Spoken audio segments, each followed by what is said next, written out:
2 जून को शाम 7 बजे के करीब उड़ीसा के बालासोर डिस्ट्रिक्ट में एक बहुत बड़ा हादसा होता है। कोरामंडल एक्सप्रेस को डीरेल होने की वजह से एक के बाद एक 3 ट्रेन आपस में टकरा जाती हैं। करीब 300 से ज्यादा लोग मारे जाते हैं और 900 से अधिक लोग घायल हो जाते हैं। इस ट्रेन एक्सीडेंट ने इंडियन रेलवे सेफ्टी पर बहुत बड़ा सवाल या निशान लगा दिया है और इंडियन रेलवे को कटघरे में खड़ा कर दिया है। लेकिन यहाँ पर ध्यान देने वाली बात यह है कि यह एक इकलौता एक्सीडेंट नहीं था। इससे पहले ऐसे मिसहैपनिंग, ऐसे हादसे हुए हैं जिसकी वजह से लोगों को जान मान का भारी नुकसान उठाना पड़ा है। और इस एक्सीडेंट के बाद रेस्क्यू ऑपरेशन के दौरान मीडिया क्या कर रही थी? अब ऐसे में सवाल उठता है, इंडियन रेलवे में ट्रेन का इतना बड़ा एक्सीडेंट हुआ क्यों है और कवच टेक्नोलॉजी का क्या हुआ कि जो ऐसी घटनाओं को रोक सकता था? इस घटना को डिटेल में एग्जामिन करना जरूरी है ताकि आने वाले टाइम यानी फ्यूचर में ऐसी घटनाएं दोबारा न हो। तो आइए समझते हैं आज की इस वीडियो में। And as India's eastern state of Odisha is grappling with the biggest railway disaster seen by the country in over 28 years. The incident involved multiple trains, 2 passenger trains and 1 freight. Rail के इतिहास में एक काला दिन माना जा रहा है।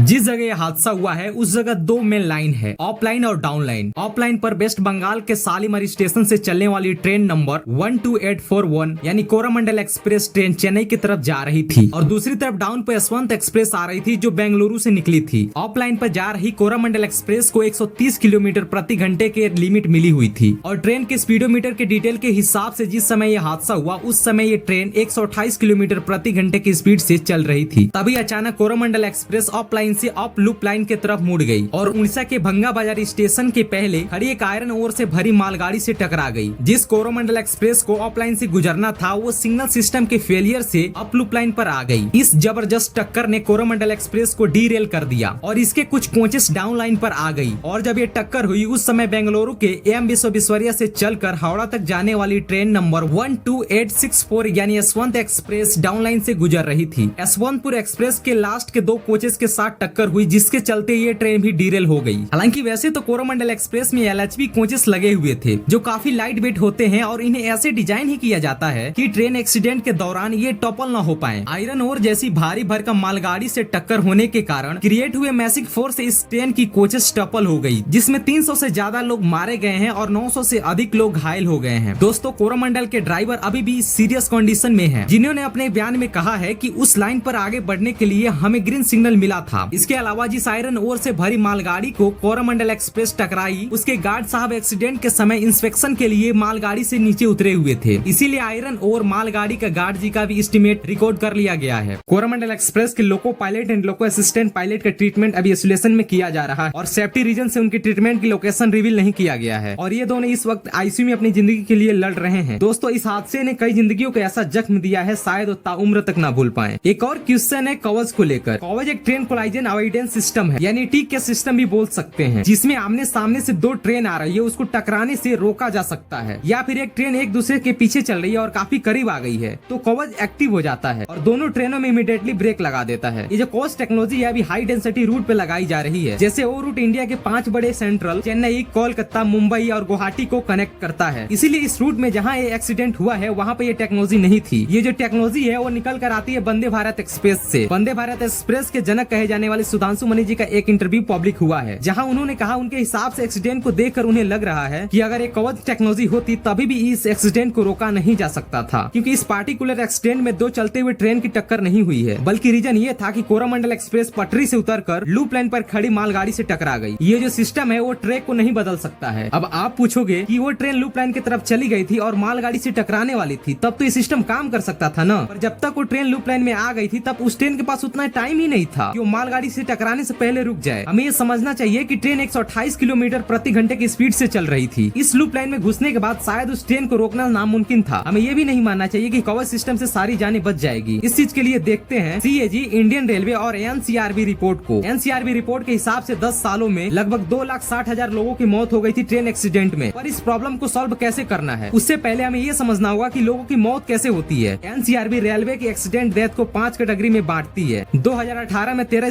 बच्चों की मौत हो गई थी एक रेलवे क्रॉसिंग पर गोरखपुर के पास दुधही में। एक स्कूल यान की ड्राइवर रेलवे क्रॉसिंग को क्रॉस करने की कोशिश कर रहा था, जिससे उस गाड़ी का एक्सीडेंट हुआ और बच्चों की जान चली गई। और इनफैक्ट इसी तरह मोस्ट लोगों की मौत होती है। ट्रेन एक्सीडेंट में ज्यादातर लोगों की मौत तब नहीं होती है जब दो ट्रेन टकराती है, तब होती है जब ट्रेन गाड़ी या लोगों से टकराती है। 2021 में एनसीआरबी रिपोर्ट के हिसाब से 16,000 में से 11,000 लोगों की मौत ऐसे ही हुई। 2021 में एनसीआरबी रिपोर्ट के हिसाब से 16,000 में से 11,000 से ज्यादा लोग तब मरे जब वो ट्रेन से गिर गए या फिर एक ट्रेन उनसे टकरा गई थी। उन बच्चों की मौत हुई क्योंकि वो एक अनमैनेड रेलवे क्रॉसिंग पर थे। एक ऐसा क्रॉसिंग जहाँ पर कोई भी आदमी नहीं होता है, ये बोलने के लिए भैया अभी क्रॉसिंग मत करो, ट्रेन आने वाली है। 2015 में 28% ट्रेन एक्सीडेंट ऐसे ही हुए थे क्रॉसिंग पर। और इनफैक्ट बीजेपी सरकार ने इस प्रॉब्लम को अच्छे से सॉल्व किया है। कुछ लोग फोर्स कर रहे हैं रेलवे मिनिस्टर को रिजाइन करने के लिए। इस घटना के लिए क्या रेलवे मिनिस्टर को रिजाइन कर देना चाहिए? मेरा कहना है नहीं। अगर आप उनकी क्वालिफिकेशन देखेंगे तो one of the most qualified होंगे हमारे देश में इस नौकरी के लिए। ये IAS भी रह चुके हैं और सिम्स और GF जैसी ट्रांसपोर्ट कंपनियों में भी काम कर चुके हैं। तो क्या इसका मतलब उनकी अकाउंटेबिलिटी नहीं करनी चाहिए? पर इमीडिएटली नहीं, हमें इन्वेस्टिगेशन करनी चाहिए कि क्या उनको मालूम था कि ऐसी घटनाएं हो सकती थी और इसके बावजूद क्या उन्होंने स्टेप लिया या फिर नहीं। और फाइनली हमें ये देखना चाहिए कि इस एक्सीडेंट के बाद उनकी क्या रिएक्शन है। यदि हमें यह लगता है कि एक्सीडेंट से पहले और बाद में कुछ नहीं किया तो हमें डेफिनेटली रिजाइनेशन मांगनी चाहिए। पर मैं नहीं मानता कि एक क्वालिफाइड मिनिस्टर को रिजाइन करने के लिए मजबूर करनी चाहिए, ऐसे में इन्वेस्टिगेशन के बिना। इस वजह से हमें की उनकी सरकार पसंद नहीं है। मैं नहीं मानता कि इससे देशवासियों को कुछ फायदा मिलेगा। लेकिन दोस्तों, इस तरह के हादसे को न तो भुलाया जा सकता है और न ही नजरअंदाज किया जा सकता है। ऐसे में सरकार और रेलवे प्रशासन को जल्द से जल्द अपने ह्यूमन और मैकेनिकल दोनों एरर को एलिमिनेट करने की जरूरत है, ताकि इस तरह की घटनाएं दोबारा न हो सके। लेकिन इस पूरे घटना पर आपका क्या विचार है? अपनी राय को कमेंट सेक्शन में जरूर बताइएगा। अगर वीडियो सही लगी हो तो अपने दोस्तों के पास जरूर पहुंचाइएगा और शेयर करिएगा और हमारे चैनल को सब्सक्राइब करिएगा। और वीडियो के अंत में जिन लोगों ने इस हादसे में अपनी जान गंवाई है उनको मैं श्रद्धांजलि अर्पित करता हूँ। मिलते हैं अगले वीडियो में, तब तक के लिए जय हिंद, जय भारत।